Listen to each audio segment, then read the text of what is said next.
Queridos amigos e amigas, muito boa tarde. Estamos dando início ao programa Espiritismo e Vida neste domingo, dia 12 de janeiro de 2025. É o nosso primeiro Encontros com a Paz neste ano de 2025. Desejo a todos vocês e seus familiares um ano repleto de muita alegria, de muita paz, de muita saúde e amor no coração. Quero também aproveitar e agradecer a todos pelo apoio, pelo carinho, por estarem, na medida de suas possibilidades, presentes junto conosco na divulgação do nosso canal, na divulgação da Web Rádio Espiritismo e Vida e participando das nossas séries aqui no canal, todas as noites, de segunda a segunda, todos os dias, uma série falando a respeito da doutrina espírita e do Evangelho de Jesus. E também no domingo, este encontro, às 17 horas, nós que estamos aí realizando um estudo do livro Pão Nosso, psicografia do médium Chico Xavier, editado pelo Espírito de Emmanuel. Começando o ano de 2025, nós vamos falar do capítulo 150. Este capítulo tem como título É o Mesmo. E Emmanuel coloca uma passagem de Jesus que está em João, capítulo 16, versículo 27, em que ele diz: Pois o mesmo Pai vos ama. E ele começa o texto dizendo assim: Ninguém despreze os valores da confiança. Servo algum fuja ao benefício da cooperação. Quem hoje pode dar algo de útil, precisará possivelmente amanhã de alguma colaboração essencial. Então, a primeira coisa que Emmanuel nos alerta no texto desta tarde é com relação aos valores da confiança. Como é importante cada um de nós, nos mais variados setores da vida humana, termos o selo da confiança por parte daqueles que comungam conosco no dia a dia da vida. E os valores da confiança se adquirem através do nosso trabalho, do nosso esforço cotidiano, daquilo que realmente apresentamos no decorrer de cada dia, através do trabalho realizado.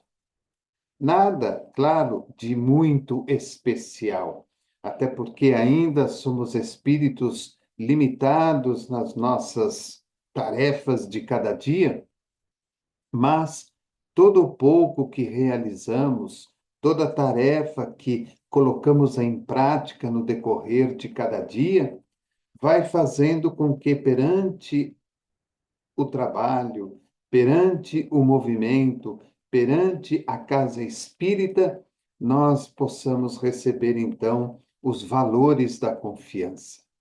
Pessoas que depositam no nosso conhecimento, no nosso esforço, no nosso trabalho e na nossa dedicação a confiança necessária, muitas vezes para estarem junto conosco, buscando apenas uma palavra, uma orientação, para que dessa forma possam seguir adiante em suas vidas, superando as necessidades de cada dia. E essa confiança, este valor de confiança, não é apenas na vida material, é também na vida espiritual. A partir do momento em que vamos compreendendo as nossas limitações, as nossas dificuldades, os momentos que temos a oferecer em favor do próximo e da doutrina espírita, o plano espiritual também vai se solidarizando conosco, porque na realidade eles entendem perfeitamente aquilo que podemos ofertar, aquilo que realmente está em nossas condições oferecer àqueles que estão próximos, àqueles que buscam ajuda. E, consequentemente, com o passar do tempo, nós vamos adquirindo também, por parte da espiritualidade, a confiança necessária para as atividades que se fazem importantes para o momento. Vejam que o valor da confiança se adquire através daquilo que ofertamos, daquilo que nós estamos apresentando. Muitas vezes, dentro do trabalho, dentro de uma empresa, de uma fábrica, nós vamos oferecendo aquilo que podemos oferecer. O nosso esforço, a nossa dedicação, a nossa pontualidade, a nossa vontade de estudar e aprender, dá-nos a oportunidade, muitas vezes, de alcançar um novo cargo, um novo salário. Perante a espiritualidade, eles nos oferecem determinadas tarefas simples, cotidianas, dentro da casa espírita, dentro do movimento espírita. Conforme vamos mostrando a nossa vontade, o nosso desejo, a nossa disponibilidade em oferecer algo mais, eles vão aumentando gradativamente esta oportunidade de trabalho. Isso tudo se chama confiança. Nós só conseguimos a confiança através do trabalho. Por isso que Emmanuel, já após esta abertura, fala-nos que nenhum servo, em qualquer setor da vida, deve fugir ao benefício da cooperação. Porque se não houver cooperação, nós não conseguiremos adquirir a confiança necessária daqueles que comungam a estrada conosco. Não conseguiremos adquirir a confiança do plano espiritual, nos oferecendo novas oportunidades de trabalho. E ele nos lembra: quem hoje pode dar alguma coisa de útil a quem quer que seja, de que maneira seja, por mais simples que possa ser, amanhã, com certeza, nós também precisaremos de alguma colaboração essencial.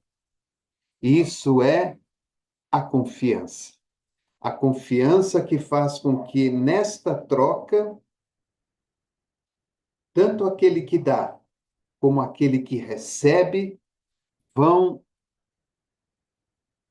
formando um processo de confiança para aqueles que o admiram, que o olham ou que o escutam. Então, aquele que dá também terá a possibilidade de um dia precisar de algo essencial na sua vida, e aquele que recebe também amanhã poderá estar numa condição melhor, oferecendo a outro algo que seja útil para ele e também para quem recebe. Ele continua: todavia, por enriquecer-se alguém de fraternidade e fé, não ouvide a necessidade do desenvolvimento infinito no bem. Os obreiros sinceros do Evangelho devem operar contra o favoritismo pernicioso. Nós, muitas vezes, observamos não só no meio espírita, mas nos mais variados segmentos da sociedade, um exemplo muito forte de fraternidade e de fé. Há uma fraternidade enorme em favor de alguma situação, de algum caso, de alguma calamidade. Há o exercício de se exteriorizar a fé através de datas comemorativas, de momentos significativos na vida. Mas Emmanuel nos lembra, nós nunca podemos nos esquecer do desenvolvimento infinito no bem. Pode haver uma enorme fraternidade, pode haver uma enorme exteriorização da fé, mas essa fraternidade e essa fé devem estar acompanhadas do exercício e do desenvolvimento infinito no bem.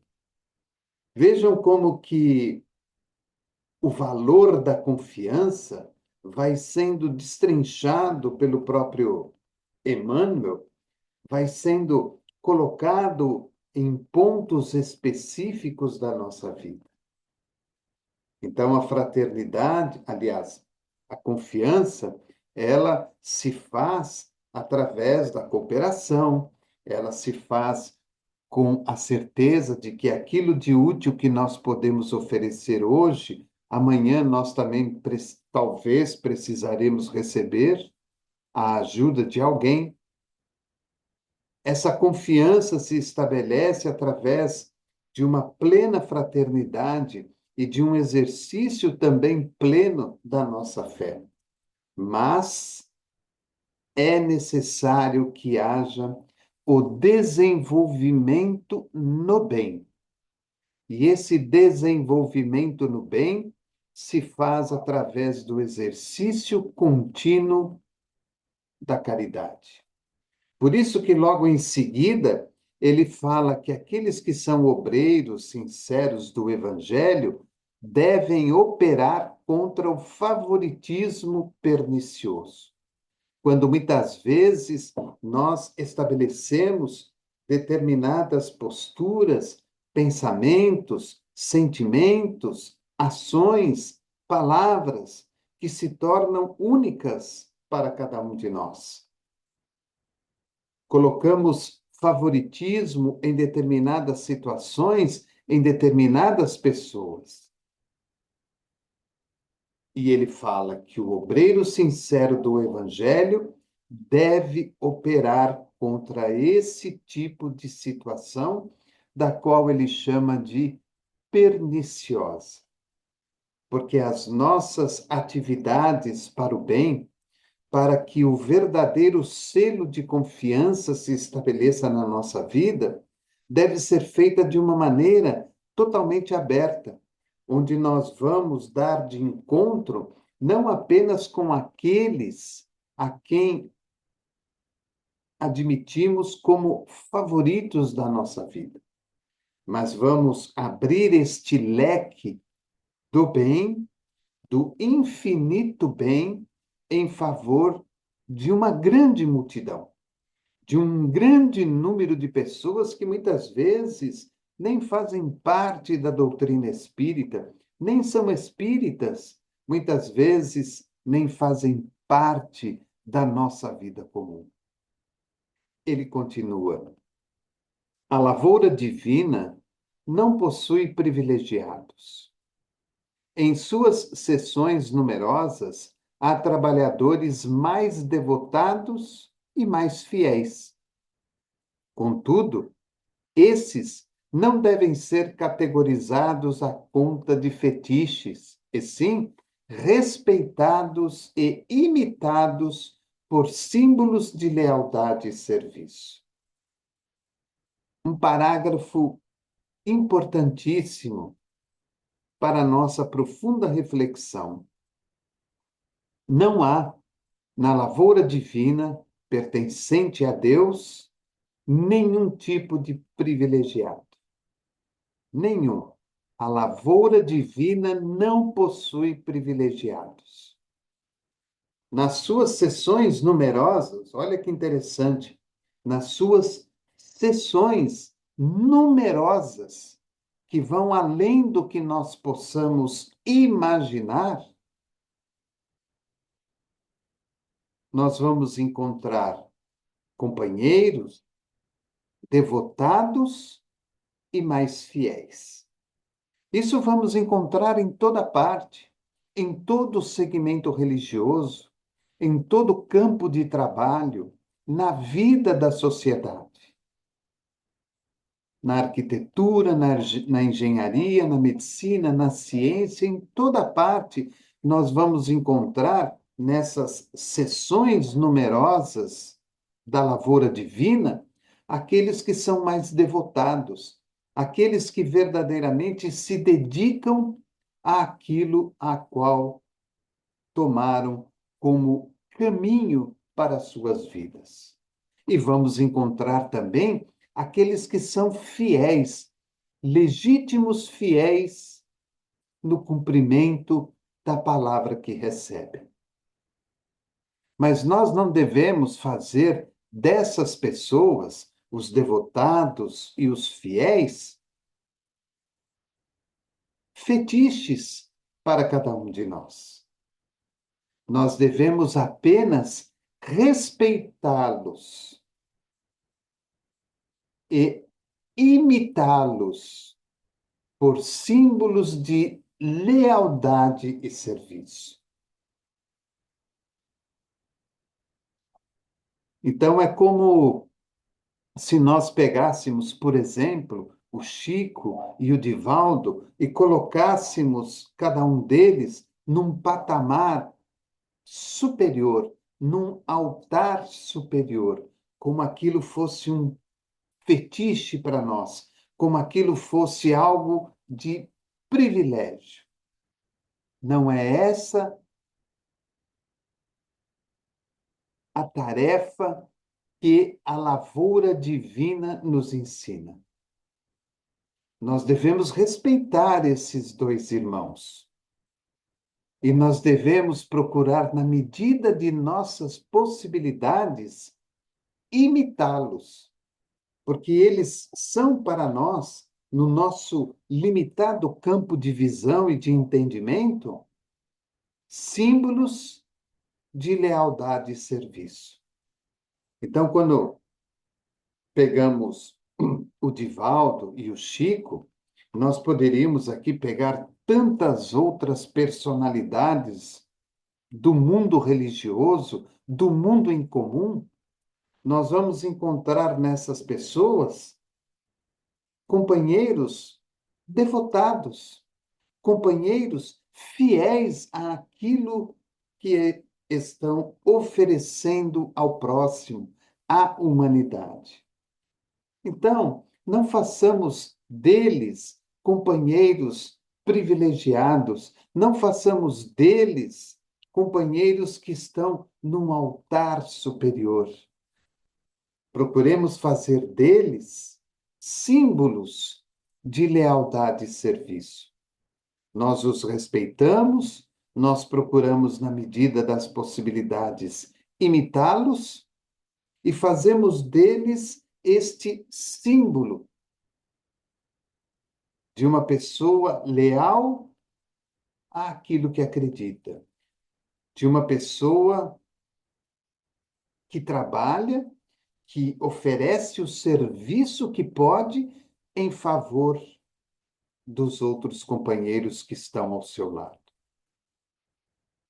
Ele continua: criar ídolos humanos é pior que levantar estátuas destinadas à adoração.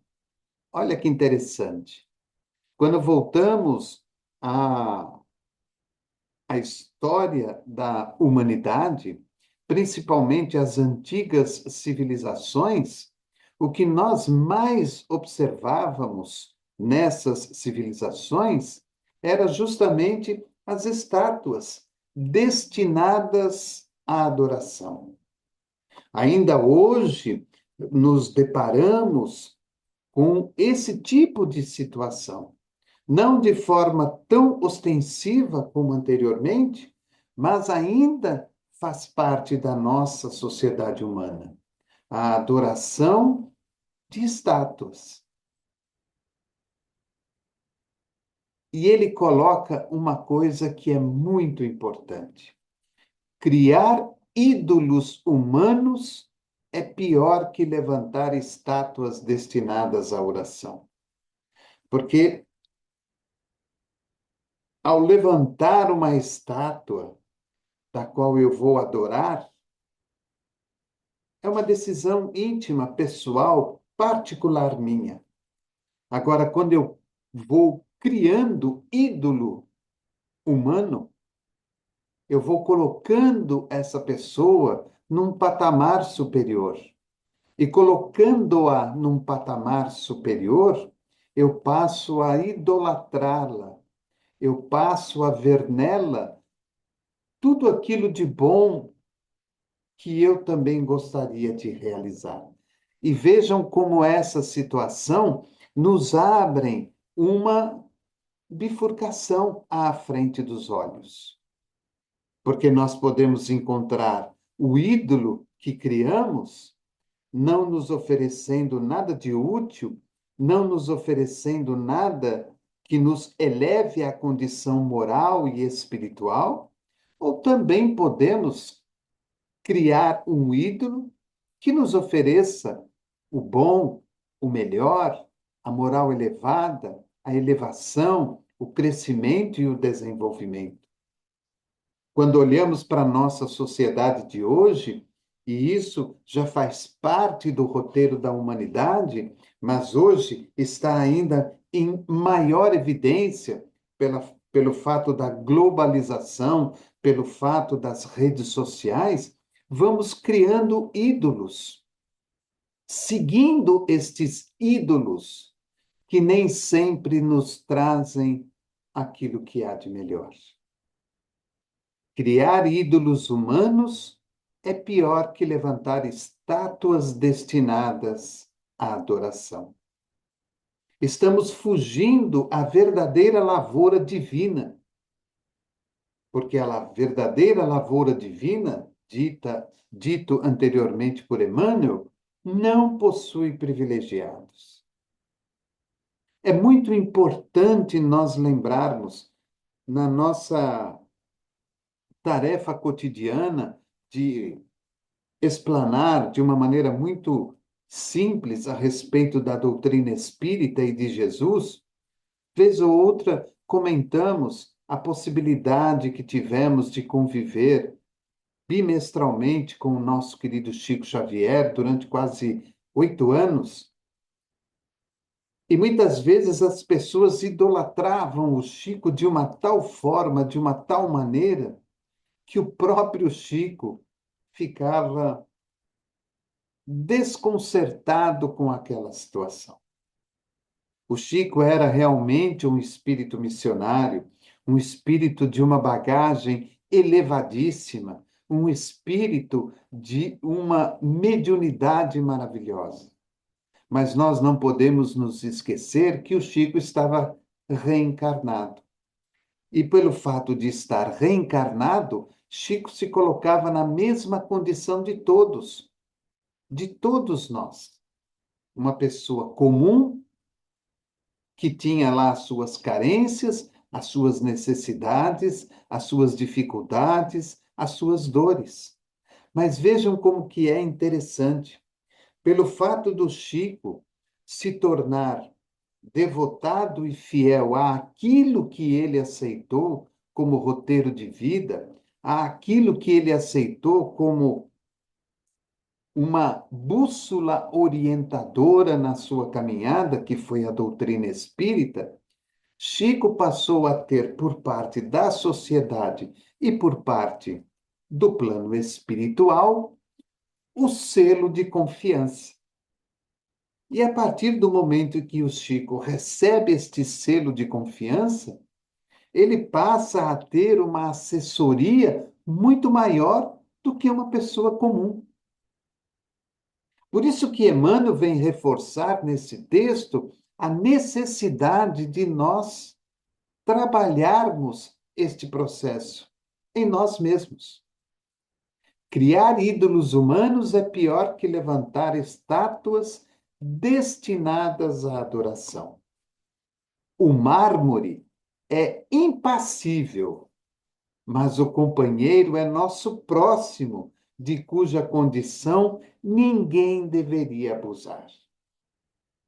Então, aquela estátua de gesso, de mármore, como diz Emmanuel, que está ali, ela é impassível. Eu procurarei adorá-la durante décadas, durante 50, 60 anos. Ela permanecerá impassível à minha frente. Enquanto que aquele companheiro, da qual idolatramos, da qual criamos como um ídolo, se ele não tiver o devido preparo, a devida educação, o devido discernimento, o devido conhecimento, fatalmente ele pode se perder pela vaidade, pelo orgulho, pelo egoísmo. E nós seremos responsáveis por isso, porque nós criamos esse ídolo. E esse ídolo, não trabalhado devidamente, ele vai tomando uma proporção por ele mesmo ainda maior, se colocando numa condição da qual, na verdade, ele não pertence. Então vejam, criar ídolos humanos é pior que levantar estátuas destinadas à adoração. O mármore é impassível, mas o companheiro é nosso próximo, de cuja condição ninguém deveria abusar. Pague cada homem o tributo de esforço próprio à vida. Pague cada homem o tributo de esforço próprio à vida. Então, eu pago para a vida o esforço que eu realizo. Por isso que nós não temos o direito da reclamação. Nós não temos o direito de resmungar. Nós não temos o direito de nos acharmos inferiores perante tudo e perante todos. Porque nós vamos pagar o tributo à vida mediante o esforço que nós realizamos. E entendam que esse esforço não é carregar um saco de batata de 60 quilos. É aquele mínimo esforço que você faz para a mudança, para a transformação, para a cooperação, buscando lá no final o seu selo de confiança. Então, pague cada homem o tributo de esforço próprio à vida. O Supremo Senhor espera de nós apenas isto, a fim de converter-nos em colaboradores diretos. Olha que bonito. O Supremo Senhor, Jesus, espera de nós apenas isto, a fim de converter-nos em colaboradores diretos.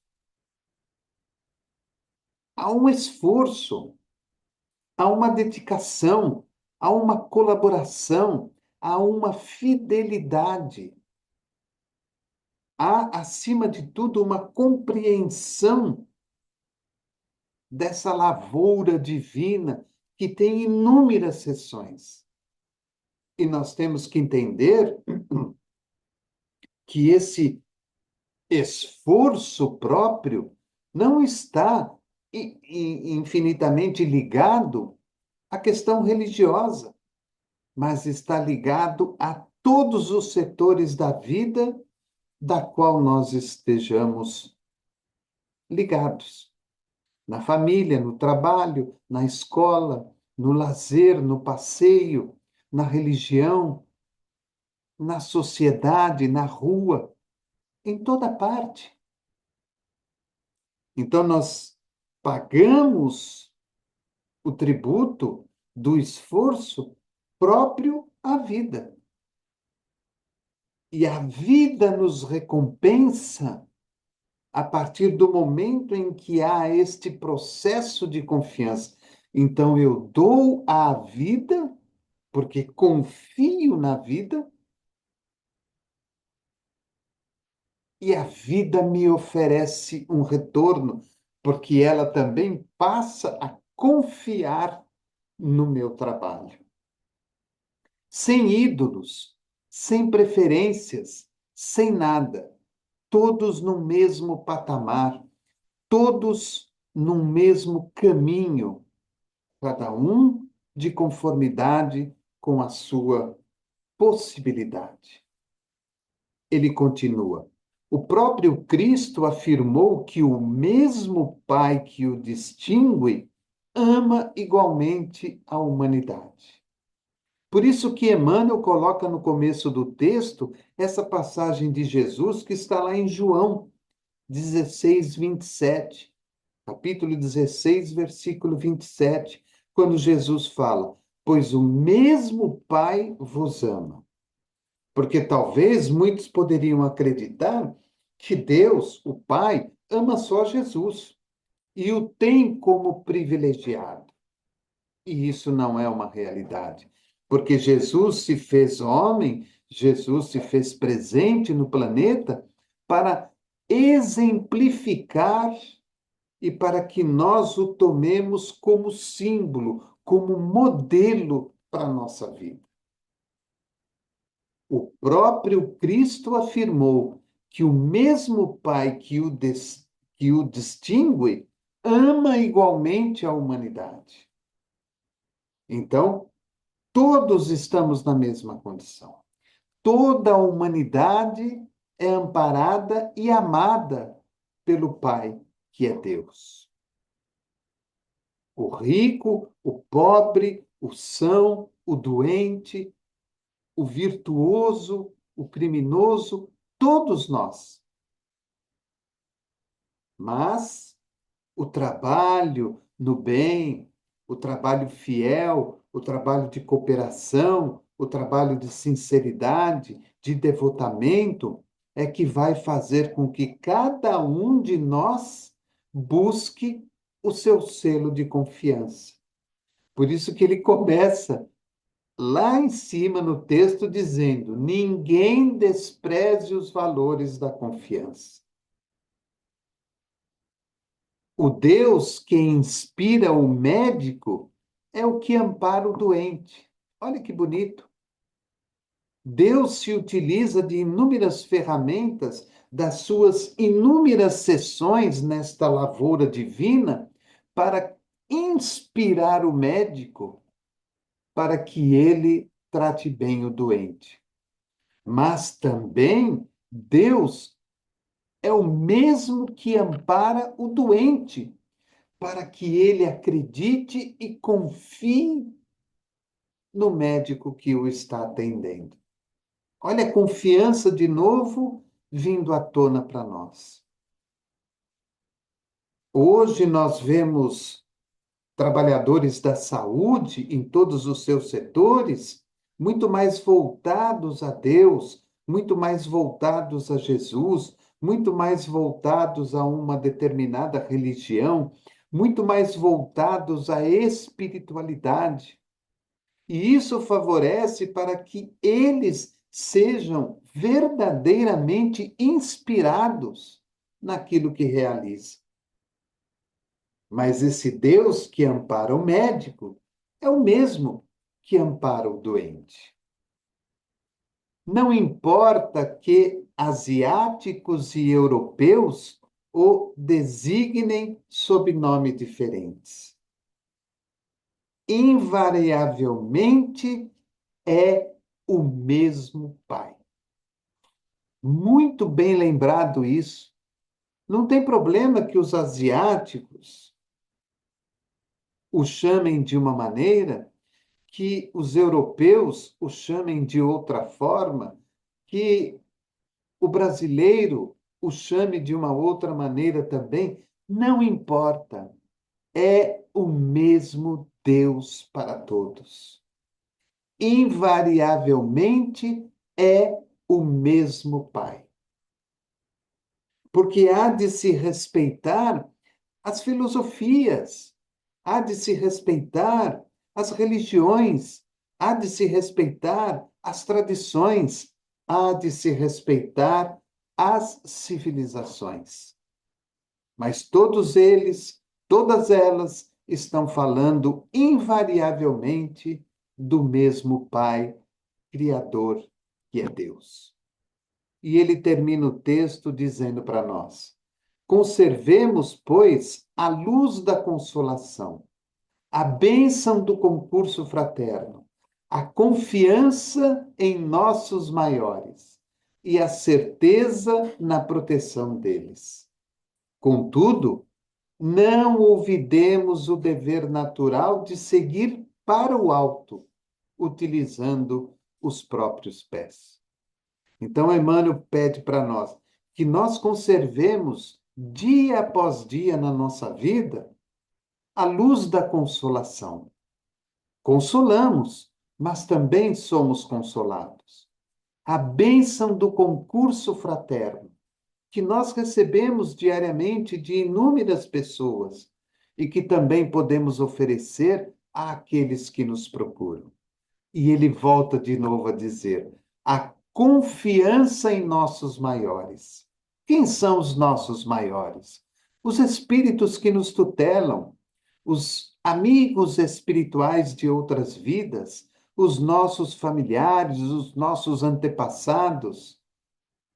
Jesus, os espíritos de luz, Deus, nosso Pai Criador. Então, que mantenhamos a confiança neles, nos nossos maiores, e a certeza na proteção deles.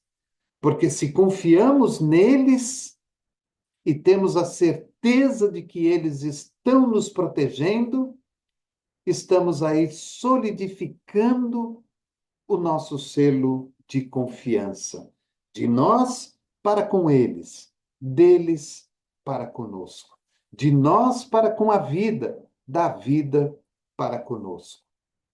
E ele termina: contudo, não olvidemos o dever natural de seguir para o alto, utilizando os próprios pés.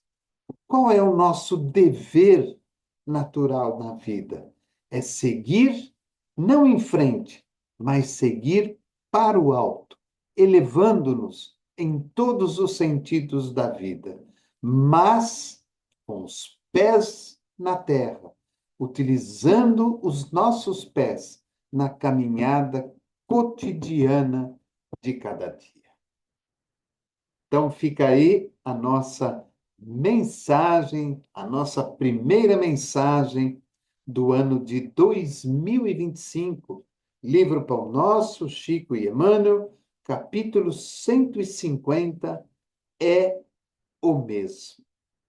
Antes, então, de nos despedirmos, vamos aí fazer a nossa prece de agradecimento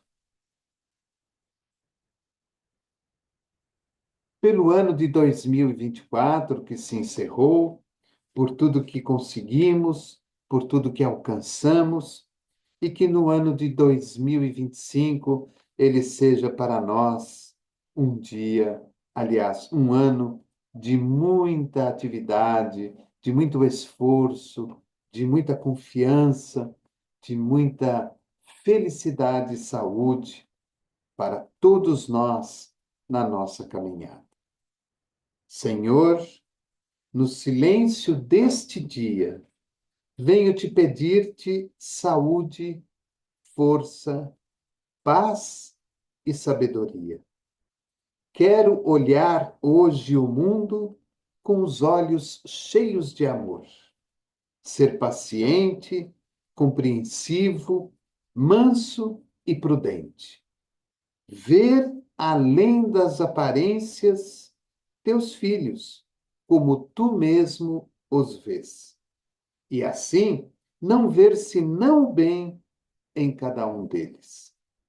Cerra meus ouvidos a toda calúnia, guarda minha língua de toda maldade, que só de bênçãos se encha o meu espírito. Que eu seja tão bondoso e alegre que todos quantos se achegarem a mim sintam a tua presença. Senhor, reveste-me de tua beleza e que, no decurso deste dia, desta semana, deste mês, deste ano, eu te revele a todos. Desejo a todos vocês um bom final de domingo, com muita saúde, com muita alegria e paz, uma semana abençoada de muitas realizações e que nós possamos refletir sobre este capítulo de hoje, 150 do livro Pão Nosso, é o mesmo. Aproveito e convido a todos vocês, daqui a pouquinho, às 20 horas, o nosso estudo sistematizado. Nós estamos no finzinho do livro O Evangelho segundo o Espiritismo. E a partir agora de fevereiro, quando o livro acabar, nós estaremos iniciando o estudo do livro Palavras de Vida Eterna, do nosso querido Chico e ditado por Emmanuel. E traremos aí novos convidados que participarão conosco deste estudo sistematizado a partir de fevereiro. Agradeço a você o seu carinho, a sua bondade, a sua ternura, a ajuda que nos dá na divulgação do canal e da web rádio e que possamos estar juntos no próximo encontro. Programa Espiritismo e Vida, simples, objetivo, constante. Um forte abraço e que Jesus nos abençoe.